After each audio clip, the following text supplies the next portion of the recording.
My name is Jamil Jackson, I'm 16, and I'm a National Communications Coordinator at Extension Rebellion Youth US. And I'm here today to talk to you about the difference between an ally and an accomplice. Our country has reached a boiling point, and the movement for racial justice is at the helm. Members of marginalized communities are coming forward with information about how systemic racism affects them, and non-BIPOC are in the fight as well.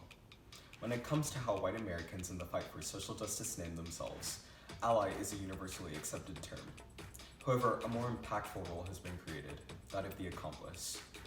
Being an ally often includes protesting, standing with your black peers, and facing injustice head-on, whereas being an accomplice means taking on an extra level of responsibility, and putting in the work necessary to dismantle the many systems that negatively affect the black community. The difference between allies and accomplices lie in the idea of levels of advocacy. That when advocating for an issue or cause, there are levels of effectiveness to your actions. There are pros and cons to being an ally or an accomplice. However, being an accomplice usually requires a heavier mental or emotional toll. When you're thinking about your role as an ally or an accomplice, I would ask yourself this. How effective are you at combating systemic racism? How effective would you like to be at combating systemic racism? To what extent are you willing to push yourself to eradicate all traces of racism in your community? Do you have constructive conversations with your peers about racism?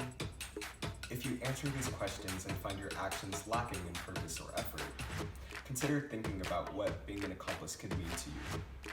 There is no accomplice badge or sticker, and you have to decide for yourself how much you're willing to push yourself to defend the black community.